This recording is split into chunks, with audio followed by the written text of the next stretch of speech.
Hello, YouTube friends. This is Lee, the Cold War Prepper. So this is kind of I want to do three things. Number one, respond to somebody who put a nasty comment on my channel. Might as well call me a boomer while you're at it if you're going to call me a Cold War baby. The problem is I know history, and so we can take a look at history and we can take a look at how it's acting out today. Number two, I want to give you some military type things you need to take a look at. And number three, what are some of the lessons we can learn from what's going on? So let's take a look at the history. Number one, in 1984 to 1987, I was assigned to a little intercept site, intelligence intercept and collection site called Detachment Robeck on the east-west German border, near a little town called, we lived in Hoyersdorf. What was that town? Schöningen, West Germany. And it was about 20 kilometers south of Helmstedt. And Helmstedt was what we call Checkpoint Alpha. So if you wanted to go from West Germany into West Berlin, you had to drive across East Germany. So Checkpoint Alpha was crossing from West Germany into East Germany. And then Checkpoint Bravo was when you crossed from Potsdam into West Berlin. And then Checkpoint Charlie, the famous one at the wall, Stena Zora is what the Russians called it, the Wall of Shame. We called it the Berlin Wall. But that was crossing over from West Berlin into East Berlin. So at that time, GSOF G is what we called it, and the proper name is Group of Soviet Forces Germany, had 5 armies, and in those 5 armies they had 20 divisions. Down in the Central Group of Forces in Czechoslovakia, they had 5 divisions in one army, the Central Group of Forces. So we had 25 divisions that we were facing off against. In the U.S., the Brits had way up north in the North German plains, they had 1 division. The French had 1 division down at the bottom near the Black Forest. And then the United States had 2 divisions in the center, right before where the curve was, and then 2 more divisions. That was 5th Corps. And then down here, facing off against an attack from the north, East Germany coming south, and from Czechoslovakia coming west was the 7th Corps. And each one of those had 2 divisions. Of course, the Germans had 4 divisions. So, we were outnumbered like 4 to 1, 4 or 5 to 1. And it just didn't look good. But, so my specialty was Soviet ground forces. And at that time, Soviet ground forces, and we can take 3rd Shock Army, which is the one that's directly across from us, had 4 divisions. Those 4 divisions, each division had 4 regiments, and each regiment had 4 battalions. So just like the United States Army has kind of done away with divisions, we've gone more towards brigade tactical groups. The Russians have gone towards battalion tactical groups. So there were 16 maneuver battalions in a Soviet division. Now you just have 16 battalion tactical groups. So let's take a look at what is there in Russia as of January this year. 168 battalion tactical groups. Or if you divide that by 16, that's right at 10 divisions. Okay.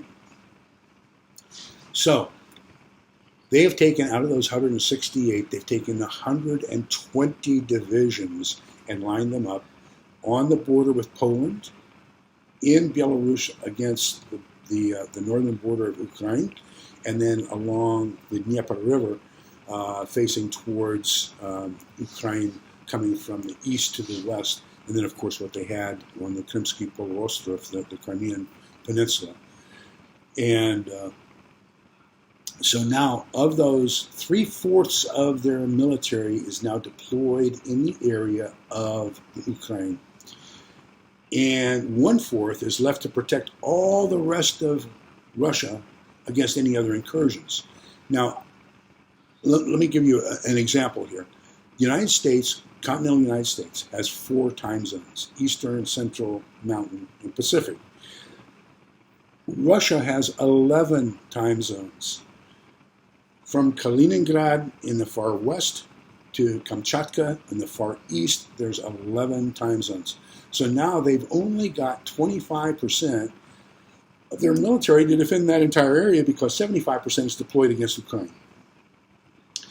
Now, there's this history that's been going on since 1945, and it's called the Ussuri River. And the Ussuri River basically is the border between China and Soviet Union, Russia. There have been several battles, skirmishes, on the Ussuri River over who has ownership of what land. So that still is not totally resolved. It's kind of the same thing. The Indians have a short border with China, and they continue to have conflagrations over that border as well. So there's a lot of contention over where borders actually are in that part of the world. So something's going on where they can take 75% of their military and put it into one area for one specific purpose. Now let's take a look at that 75% that is there. They've taken 1/3 of that, or 25% of their total active military, and put that into the assault on Ukraine. 50% is just sitting back, watching and waiting. So they put 25% in. I think they've met a lot stiffer resistance than they expected. The 13 Coast Guardsmen on Snake Island who told the Russian frigate to go do something to themselves and then got blasted away with a 5-inch shell, I'm sure. They didn't expect to have a Marine sapper, combat engineer, who was tasked with blowing up a bridge because they expected the Russians to come across and attack on that bridge. And as they were coming across, he realized he ran out of time, and he blew himself up with the bridge to deny them the opportunity to attack using that bridge. I saw a picture of a citizen in a car who went up against a BRM. And on a BRM, you've got this what they call glacis plates. So the metal in the front looks like this. So it's a pretty sharp angle. And he drove his car under that angle and elevated the BRM up in the air where its tracks could get no traction on the ground. I mean, this guy killed himself. He crushed himself so that he could get underneath that BRM and get it up in the air where his friends could take out that BRM, the reconnaissance vehicle. And I don't think they expected to have that kind of dedication, that kind of valor to defend their country. So things aren't going as well for them as they had hoped. They had an initial airborne assault that was denied. Counterattack denied that. Then there was another assault against the Ukrainians, and they finally got control of the airport. But now it's so riddled with holes from artillery that it doesn't serve the purpose that they wanted as far as bringing in any reinforcements. There's rumors that Spetsnaz and other soldiers are putting on Ukrainian uniforms and trying to infiltrate that way, and then they're trying to get in from behind. That's going to be crazy because you're considered a spy. You can be shot on sight, and I hope that they just take their bodies and lay them in the street where the Russians will be coming, so that you can show them what's going to happen to them. But let's get back to that other 50% of the military. Remember, 25% is defending 90% of the country. 25% is attacking Ukraine. The other 50% is up here on the borders with Poland, Lithuania, Latvia, Estonia, and down here where they're getting ready to prepare against possibly Romania. Remember, Romania is now a NATO country, axis across the Black Sea, coming up along the Black Sea. So I think the reason those 50% aren't being used is one of two reasons, and I don't know the particular reason, but these are my two speculations. Number one, it's either if this had gone well, then they would have 50% of their forces to either take on Poland, Lithuania, Latvia, Estonia, or if there had been a NATO counterattack, they would have 50% of their forces in the second echelon so that they could do a counterattack or a defense in depth, whatever. But that's Lee's perspective of where we are. Now, one other thing I want you to think about is take a look at what's going on inside the country and how can you use that for your preps. Number one, people are going to the ATMs and they're out of money. There is still electricity, miraculously, but there's no money in the ATMs. They're going to the stores. Credit card machines are still working, but there's no food to buy. They're going to the gas station and they can use their credit cards to get gas, but there is no gas. So if you take a look at the road going from Kiev to Lviv, what you see is that looks pretty much like Houston to Dallas during Hurricane Katrina on Interstate 45. What's typically a 6-hour trip is taking 16 to 18 hours. And people are running out of gas. It's terrible, but they're just trying to evacuate as much as they can. So take those to heart. Get cash, have plenty of food, plenty of water.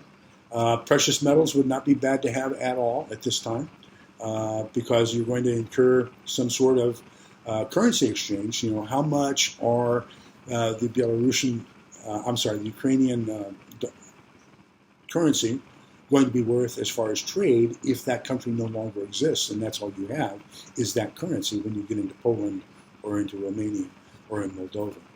So I would like for you to take all those things into consideration as you do your preps, and remember, it's not what you know, it's what you think you know that ain't so that's the real problem. So sometimes you just need to sit back and take a look at history, and not the revisionist history that we've had preached for the last 30, 40 years. The real history, what really happened, not what people are saying happened to make us look bad so that they can feel good. So with that, wish you all a happy day. Take care, and God bless Ukraine. I hope that everything goes well over there.